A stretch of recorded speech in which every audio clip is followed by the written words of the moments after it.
Toughest exam है India का, UPSC, उसकी 2.5 लाख की फीस को हम 7,500 में कर दिए। और सेम बहुत बढ़िया, वेरी गुड। और इंडिया के सबसे बेस्ट टीचर के साथ जो भी हैं वो अपने सब्जेक्ट में उससे बेस्ट इंडिया में कोई नहीं। और इतना के बावजूद ऐसे हम लोग को लगता होगा 7,500 बहुत कम है। एक लड़की ने कहा कि सर शाम वाले बैच को ना मॉर्निंग में कर दीजिए। हम कहे बाबू तो इतना सबके इंडिविजुअल से तो बैच ट्रांसफर नहीं, तो क्या प्रॉब्लम है? उसने कहा ना शाम में हमको दूसरे के यहाँ बर्तन मांजने जाना होता है। तो हम लोग को लगता है कि जितना ये तकलीफ इससे कई गुना ज्यादा है। और कई बार तो ऐसा लगता है कि वो भी ना ले। एक लड़का बेचारा नदी से बालू निकालता था और वो बालू को भरता था, फिर नाव बालू को किनारे लेके बेचती थी और वो बालू भरता था, उससे मेरी फीस ले आया। हमारा हाथ कांप गया, हम कैसे फीस ले लेंगे यहाँ पर। बहुत बढ़िया। उसी दिन हमने ये प्रण लिया था कि भारत का कोई भी बच्चा उसके सफलता में पैसा उसकी बाधा नहीं बनेगी, चाहे उसको जितना भी पढ़ना रहे यहाँ पर। क्या बात। और अर्चना जी, मैं इनके बारे में एक बात, खान सर आपके बारे में मैं एक बात कहना चाहता हूँ। इनका जो स्टार्टअप है ये बूटस्ट्रैप्ड है। अच्छा। मैं साधारण भाषा में बता देता हूँ, ये सेल्फ फंडेड है। इन्होंने अभी तक किसी और से पैसा नहीं लिया है। ये इन्वेस्टर के पैसे से नहीं, इन्होंने खुद इसको बिल्ड किया है। और बल्कि इतना स्ट्रॉन्ग स्टार्टअप है ये कि मैं कहूंगा कि अगर इन्वेस्टर्स को इन्वेस्ट करना हो तो मैं एंडोर्स करता हूँ ऐसे स्टार्टअप्स को। यही सब चीजों को देखते हुए कई लोगों ने धमकी भी दिया था वहां पर। अच्छा। और उसके बाद बम चला दिए और 7-8 बम चला दिए और कुछ ब्लास्ट हुआ। एक बेचारा नया लड़का आया था एडमिशन लेने के लिए, उसकी स्कूटी उड़ा दिया। वो आया था, कहा कि सर हम तो पढ़ने आए थे, हमारा स्कूटी उड़ गया। हमारी ऑफिस उड़ा दिए सब। एक तो पास में आके गिरा और नहीं फटा वो।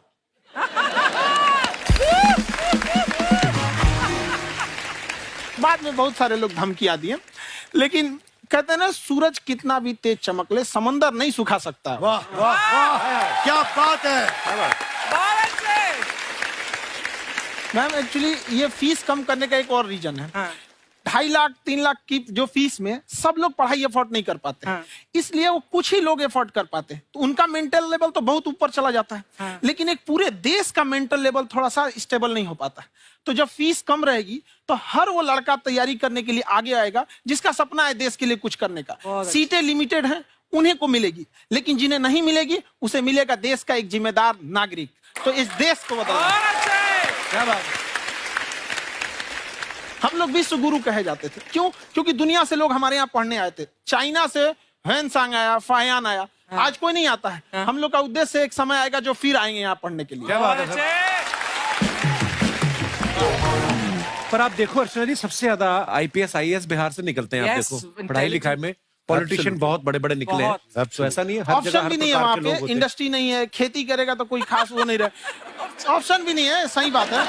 बिहार की मिट्टी में एक चीज है, जिद तो बहुत जबरदस्त है। कुछ भी नहीं रहेगा तो सब कुछ पाने का उसको जिद रहेगा, करके भी दिखा देगा। वहाँ पे कर देंगे हम यहाँ पे। विवेक सर, आपके बारे में हमने सुना एक बार आप संन्यास लेने चले गए थे। कौन वापस लेके आया आपको? फिर कहाँ तक पहुंच गए थे आप? नहीं, मैं एमबीए की पढ़ाई के बाद मैं ये सोचा था कि अपना जीवन भगवान की सेवा में समर्पित कर दूं। अच्छा जी। बहुत साल मैं वृंदावन में रहा था और गुरुकुल में रहा था। अच्छा। और वहाँ सेवा करना, बहुत अच्छी शिक्षा मिली। मैं बोलता हूँ मेरी असली एमबीए वही थी, मोस्ट ब्यूटीफुल एसोसिएशन। वाह। और मैं वहाँ भगवत गीता पढ़ी, जहाँ मुझे गीता से लगाव हुआ। तो मेरे गुरुजी का आदेश था कि आप भगवत गीता को बिजनेस मैनेजमेंट के साथ जोड़ के देश दुनिया में बताओ। मेरे को लगा बड़ा मुश्किल काम है।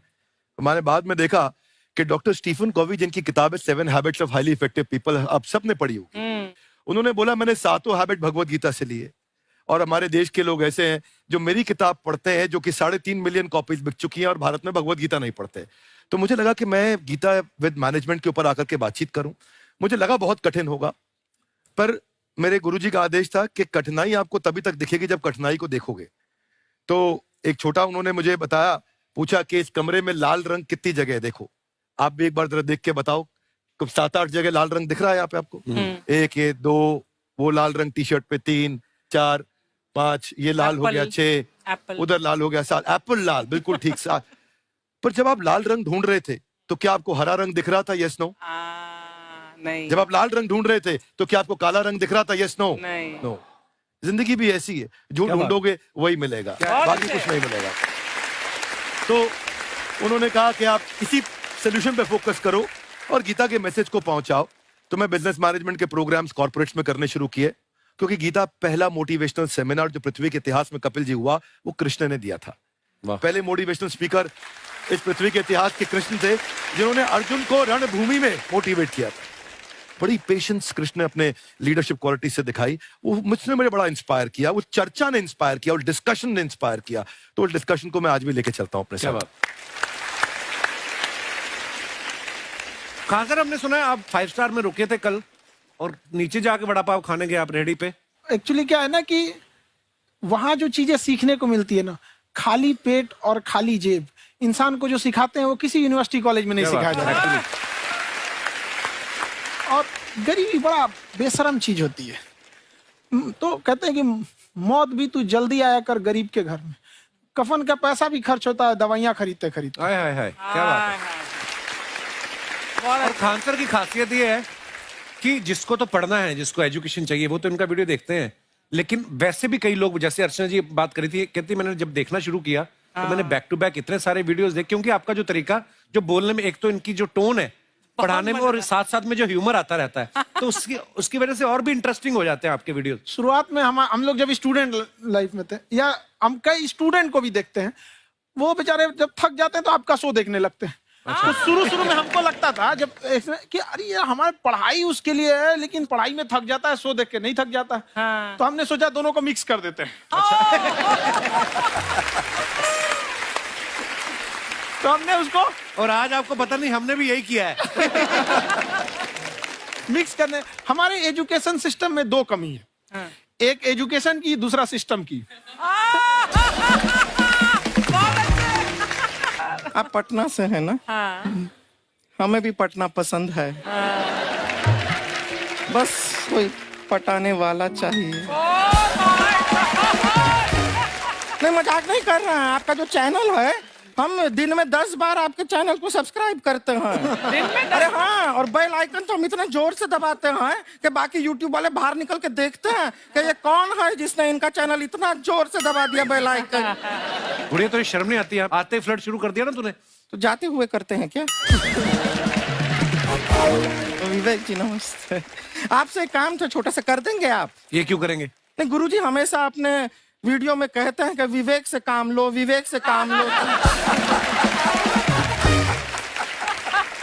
विवेक मतलब दिमाग से काम लो आप। हाँ, तो विवेक जी अपने दिमाग से ही काम लेंगे। बहुत दिमाग है उनके पास। ये देखिए, जो आदमी, आपको मैं बताइए, जो आदमी बिना फिल्म किए कपिल शर्मा शो में आ गया, कितना दिमाग होगा उसके पास। लेकिन एक बात है जिसकी वजह से हम आप तीनों से नाराज हैं। क्यों? क्या बात? हर चीज में मोटिवेट मोटिवेट मोटिवेट क्या होता है? सच कह रहा है, जब भी ये शब्द सुनते हैं हमें लगता है कोई हमें चिढ़ा रहा है। मोटिवेट बदल दीजिए ना, खाली मोटिवेट बोलना ही क्यों जरूरी है? कुछ और कीजिए। हाँ। रोटी वेट, छोटी वेट, पतली वेट, कुछ भी बोलिए, मोटिवेट हटाइए। तो गुड़िया, तू भी एक्सरसाइज किया कर ना, देख डॉक्टर साहब ने कितना वजन कम किया है, तू भी कर ले। ठीक है, फिर मोटिवेट से ही चला लेंगे। लेकिन मोटिवेशन कोई बुरा बात नहीं है। हमारे दादाजी भी वैसे बहुत मोटिवेट करते थे। हाँ, एक बार तो तालाब में डूब रहे थे हमारे दादाजी। हाँ। हमारे पास रस्सी भी था, ट्यूब भी था, फिर भी हम अपने दादाजी को बचा नहीं पाए। क्यों? क्योंकि हमने उनकी ओर तिनका फेंका ना, वही कहते थे डूबते को तिनका का सहारा काफी। नहीं लगा सहारा, दादाजी बुड़बुड़ बुड़बुड़ बुड़बुड़।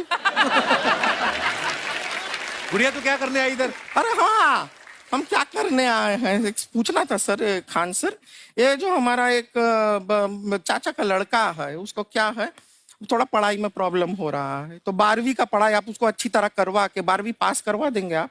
करवा देंगे, वेरी गुड, बात कर लेते हैं। हाँ, राम सरोवर, देखो हमारा बात हो गया है, ये 10वीं जो तुमसे नहीं दिया जा रहा है वो नहीं देना है।